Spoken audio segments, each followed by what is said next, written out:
All right, guys. So the Charlie Kirk assassin is now officially in custody. So I want to break down for you guys everything that we know so far in terms of who this guy is, what his family background is, and what potential motive he could have had in this assassination. Because right now we have a ton of competing claims. A lot of the information is confusing and conflicting. Some people are trying to say that this guy is a left-wing anti-fascist. Other people are trying to say that he is a right-wing sort of neo-Nazi online groyper type. So we're going to run through everything. I'll let you guys, make up your own minds. So just on the baseline here, his name is Tyler Robinson from Utah. He's 22 years old. You can see the mugshot here down below that was recently released. Obviously, it looks like he is just a young white male. So, there are a lot of people initially who were trying to claim that this was a trans shooter. Doesn't look to be the case.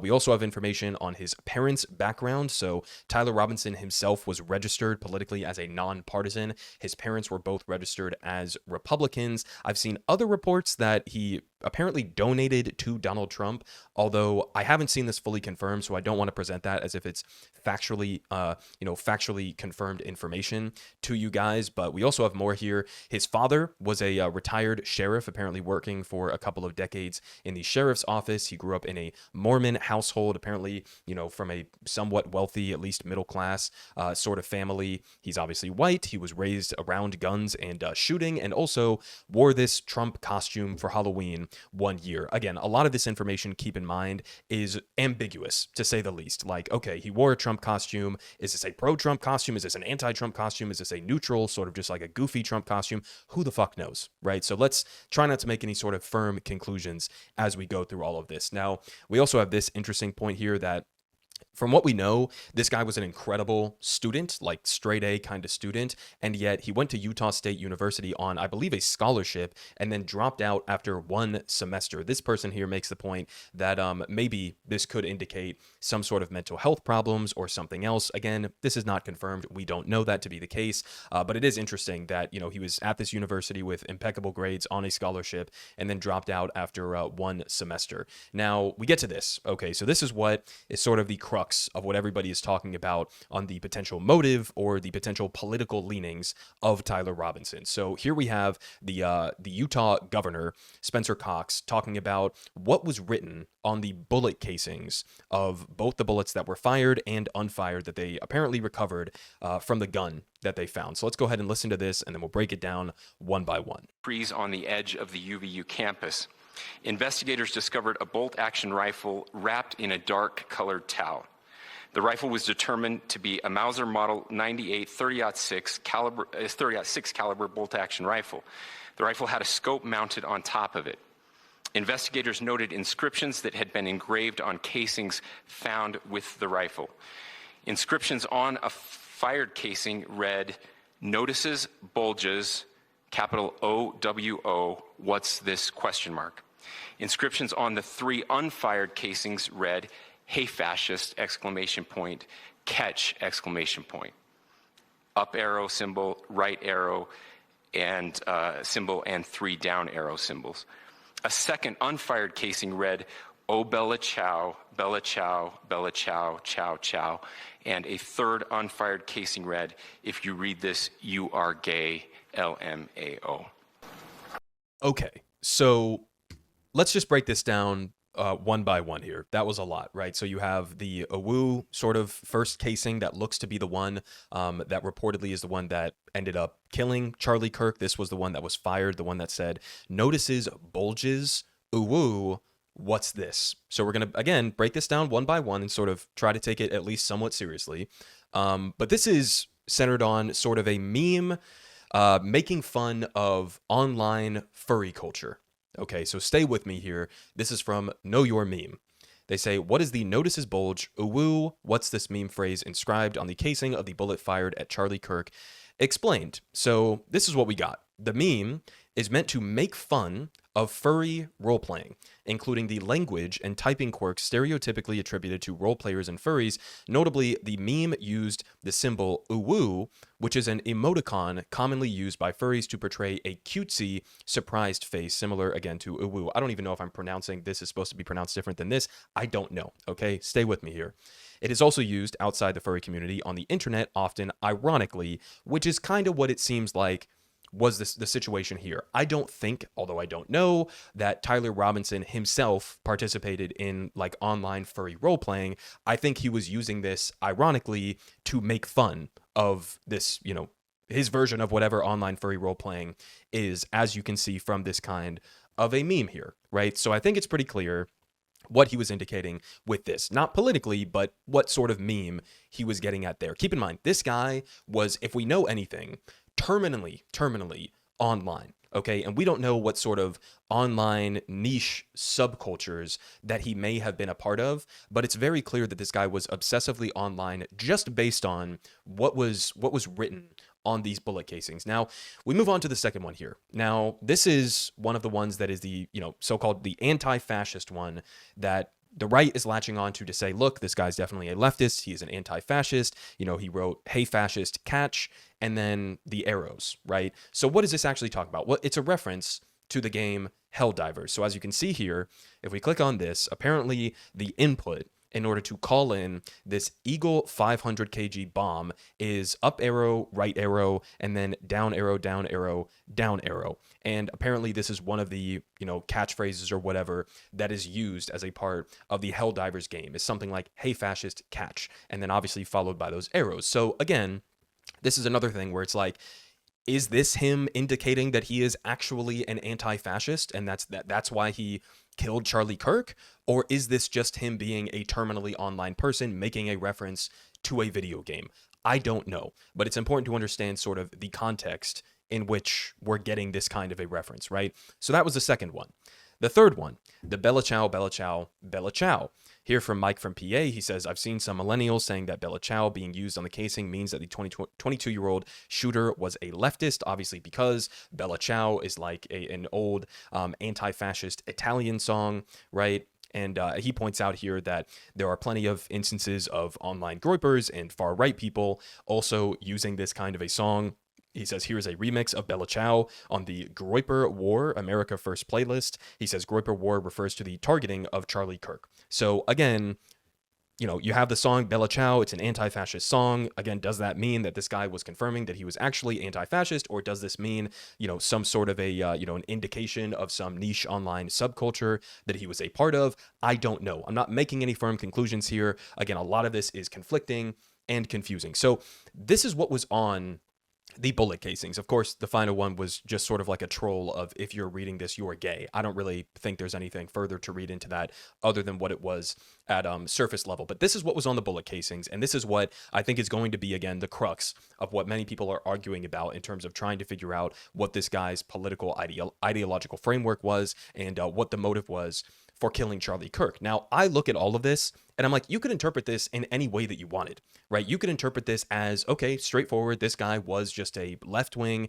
anti-fascist who hated Charlie Kirk because he thought Charlie was a fascist. And so he killed him, and he wrote this on the bullet casings to, make that sort of an indication. Now, I do have further questions from that point because it's still confusing to me as to why he would have left the gun in the place that he did, presumably, I guess, knowing that it had a good chance of being found, and why you would write this kind of stuff on the bullet casings if you were simultaneously trying to escape the police and you didn't want to be found. You get what I'm saying? Like, either you want to be found and you want your weapon to be found and for this kind of engraving to send a message, or you don't want to be found. So again, that part of it is still confusing to me as part of this. But again, you could read into it in the straightforward way, this guy is an anti-fascist, killed Charlie over that, or you could read into it in this way, which is like, maybe he's just an online groyper type, and he wrote the, the anti-furry or poking fun at furries, ooh-woo kind of thing as a troll, and he included the Bella Ciao thing as sort of a reference to something like this, and, the Helldivers thing, none of this is exclusively left-wing or right-wing, right, is what I'm trying to get at. There's really no way to determine, just based on this information alone, that he was a left-winger or a right-winger from what I can garner. Okay, now, again, you guys make up your own minds. Let me know what you think in the comments, I guess. And I'm sure we'll get more and more information as this continues to play out. We also had this interesting statement here posted by Asika Groyper on Twitter, quoting something that Nick Fuentes, obviously head of the Groypers, the online neo-Nazi Nick Fuentes, who just, I believe last night, said, quote, "To all of my followers, if you take up arms, I disavow disavow you. I disown you in the strongest possible terms. That is not what we're about. So, again, this could mean nothing. And granted, I don't know the surrounding context of him saying this, but it does kind of seem like a little bit of a weird thing to say. Unless you maybe got the gut feeling that the person who killed Charlie Kirk may have been one of your own. I don't know. Again, I'm trying not to read too much into it, but it's kind of an odd thing to say at a moment like this. Now, we continue. Okay, so we have more information here on the rifle that they found, again, in this sort of like wooded area, and also on communications that he reportedly had with, I guess, a roommate via Discord is what they're claiming. And I guess maybe he wanted his roommate to participate in this with him or to help him by going and picking up the rifle for him at a quote-unquote drop point. But let's just go ahead and listen to a little bit of this. Member Robinson mentioned Charlie Kirk was coming to UVU. They talked about why they didn't like him and the viewpoints that he had. The family member also stated Kirk was full of hate and spreading hate. The family member also confirmed Robinson had a gray Dodge Challenger. Investigators identified an individual as the roommate of Robinson. Investigators interviewed that roommate, who stated that his roommate, referring to Robinson, made a joke on Discord. Investigators asked if he would show them the messages on Discord. He opened it and showed several messages to investigators and allowed investigators to take photos of the screen as each message was shown by Robinson's roommate. These photos consisted of various messages, including content of messages between the phone contact named Tyler with an emoji icon and Robinson's roommate's device. The content of these messages included messages affiliated with the contact Tyler, stating a need to retrieve a rifle from a drop point, leaving the rifle in a bush, messages related to visually watching the area where a rifle was left, and a message referring to having left the rifle wrapped in a towel. The messages also refer to engraving bullets and a mention of a scope and the rifle being unique. Messages from the contact Tyler also mentioned that he had changed outfits. Okay, so again, a little bit more information there. I think it'll be useful if we do eventually get access to the Discord messages in their entirety to see, what other history does he have on Discord with maybe his roommate or with other people, or, again, further indications on potential social media profiles and what kind of internet subgroups and subcultures that, he was running in and that he was a part of. But, apparently, again, he was relying on his roommate there to potentially go and try to pick up the rifle, which could explain why, he left it where he did and didn't just take it with him. Now, other things that I want to mention as I finish off this video, we also, just the nature of the FBI and the police response to all of this was so crazy. We had this clip here of Kash Patel, the head of the FBI, coming out and saying, this is what happens when you let good cops be cops. He also had a weird statement towards the end of his part of this press conference where he said that he will eventually meet Charlie in Valhalla, which is a strange thing to say for a Hindu guy to say to a Christian guy, that a Hindu and a Christian are going to meet up in a pagan sort of version of heaven. Is just a bizarre thing to say. But anyways, he said that. And he also said, again, this is what happens when you let good cops be cops. And it's like, you guys didn't do shit. As pointed out here by Manny, like, you fumbled around for a couple of days, pushing out misleading and oftentimes contradictory information between agencies, and then the shooter's family turned him in. Like, you guys literally did not do anything. In my video that I was making yesterday at around like 4 or 5 p.m., you guys were talking about putting out a $100,000 reward for any information on who this guy was. You had no idea who this was, where he was, or anything else. So to come out and to like pat yourself on the back here, as many of them were doing as part of this press conference, it's like, what the fuck are you talking about? You guys did not do shit. If it had not been for this guy's father or for, potentially other family members or maybe a roommate eventually turning him in, he may have never been found. Like, we have no idea what would have happened, but you certainly did not do your job well. And, this is not an example of what happens when you let good cops be cops. You guys didn't do shit. So I thought that was kind of amazing there. Now, we also have some interesting let's call it backtracking that's been happening from some conservatives who, before we knew anything about the identity of the shooter, were immediately saying this is a trans person, that this is, an Islamic person, this is a radical lefty, this is war, we need to seek revenge, etc. We need to crack down on all of these left-wing organizations and commentators, etc. And a perfect example of that is Nancy Mace here, who started out by saying it's time to bring back the death penalty. Right, she said that yesterday or 2 days ago, right after the shooting happened. We also had her using a trans slur here, saying enough is enough. Nancy Mace comments on reports of Charlie Kirk's killer allegedly being, again, pro T-word. I'm not even going to say that word. But that's what she said, right? Saying that this is, obviously a pro-trans person, so we have to blame them, and this is part of like a deep sickness within the country. And then once we find out, conveniently here, that the shooter is actually a straight white male, she says this: we know Charlie would want us to pray for such an evil and lost individual like Tyler Robinson to find Jesus Christ. We will try to do the same. And I've seen this repeated across many conservative profiles here, and this is nothing new, guys. I mean, every single time something like this happens, not that we've seen an assassination exactly like this, but anytime that there's some sort of a tragedy or there's some sort of a mass shooting or an attack of any kind, before we know who the identity of the person is, or once we even do know, if it's a minority, if it's a Muslim, if it's, somebody who is part of the LGBTQ community or anything of the sort, they will immediately blame it on the entirety of that community and on anybody who supports that community and say that it is part of a broader issue with those kinds of people, right? And anytime that it's just a straight white guy, it suddenly turns into, well, we need to pray for this harmed soul who must have been going through something so deeply. We need to pray for him, right? It's just it's so transparent and brazen, the tone shift that happened here, going from we need to bring back the death penalty because this guy is pro-trans, or this person is pro-trans, or maybe even trans themselves, to saying we should pray for them. We should pray for them. Amazing stuff. Now, final two things here. We have Trump's response. So this was an interesting clip. Let me check the audio on this because I don't even know if this is listenable. But yeah, it's terrible audio. Okay, but we'll just read it here. He was asked a question by a reporter who said, "My condolences on the loss of your friend, Charlie Kirk. How are you holding up?" Right? So, sweet question there. He says, "I think very good. And by the way, you see all the trucks? They just started construction of the new ballroom for the White House."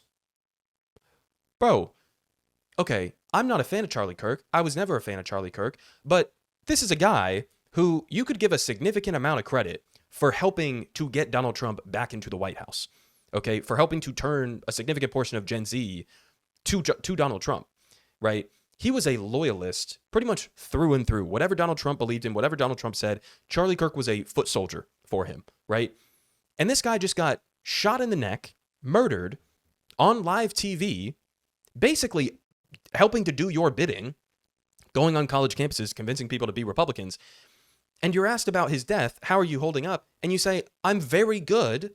And by the way, check out the new ballroom that we're building over there. Isn't that nice? I mean, Jesus Christ, man, this is like, I mean, we know that Trump is like an egomaniacal narcissist and all of that, but I mean, come on, dude, like at least pretend to care about, your supposed friend and ally there. I mean, holy shit. Now, one final thing here. He also went on Fox News and he was asked, is the message to the right, the people that go, I want revenge, not to have revenge? And this is what he said. So is the message to the right, the people that are going to go, I want revenge, not to have revenge?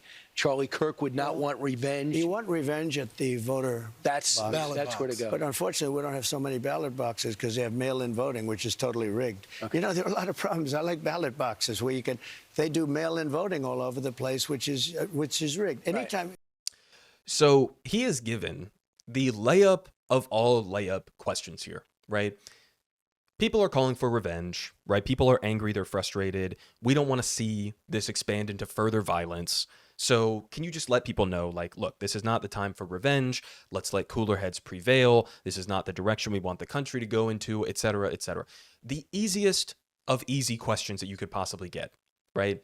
And he says, you want revenge at the voter box. Okay, fair enough. That's a fine thing to say. But then immediately undercuts that by saying basically you can't get revenge at the voting box because the voting is rigged in this country. So what is the implication for this kind of a statement other than we need revenge? We want revenge at the ballot box, but that's not possible because it's all rigged. So I guess we got to get revenge elsewhere. Like, how else could you possibly read into what he's saying here?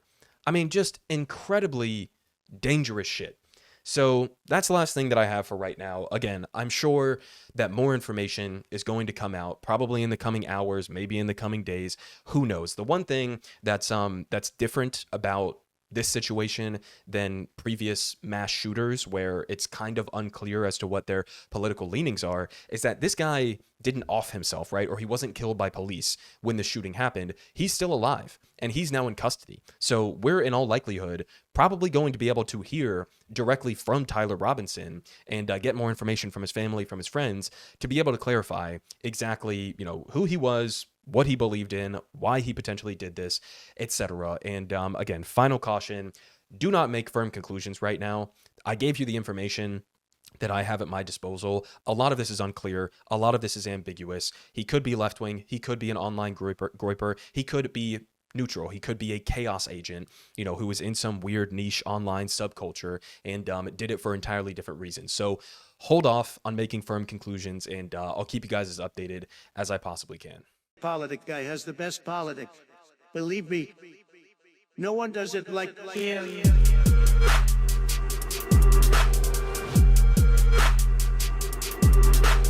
Believe me,